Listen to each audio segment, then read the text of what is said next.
సంస్కృత శబ్దాలలో భాగంగా సర్వనామ శబ్దాలలో ఒక పేరెన్నిక కన్నటువంటి శబ్దం ఇదం శబ్దము అన్నమాట. ఈ ఇదం శబ్దము 3 లింగాలలోనూ ఉంది. అందులో మరి పుంలింగ రూపాలు ఏమిటంటే మకారాంత పుంలింగ ఇదం శబ్ద. ఇదం అనేటప్పుడే ఉంది, మకారం చివరిలో ఉంది. అందువల్ల ఇది మకారాంత పుంలింగ ఇదం శబ్ద. ప్రథమా విభక్తి రూపాలు ఏ విధంగా ఉంటాయి? అయం యమౌ ఇమే. ద్వితీయ విభక్తిలో 2 రూపాలు ఉంటాయి. ఇమం ఏనం, ఇమౌ ఏనౌ, ఇమాన్ ఏనాన్.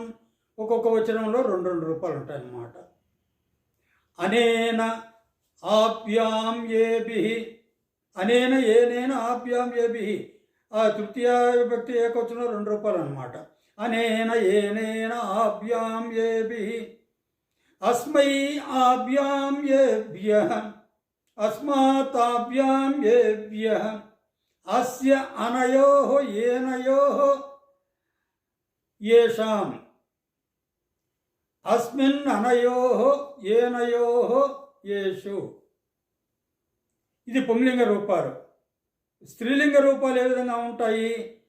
ఇయం ఇమే ఇమాః, ఇమాం ఏనాం, ఇమౌ ఏనౌ, ఇమే ఏనే, ఇమాః ఏనాః. తృతీయ భక్తి అనయా ఏనయా ఆభ్యాం ఆభిః, అస్యై ఆభ్యాం ఆభ్యః, అస్యాః ఆభ్యాం ఆభ్యః, అస్యాః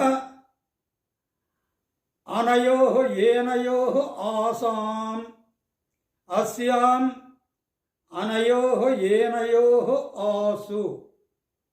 ఇది స్త్రీలింగ రూపాలు. ఇంకా నపుంసకలింగ రూపాలు ఏముంటుందంటే ఇదం ఇమే ఇమాని, ఇదం ఇమే ఇమాని.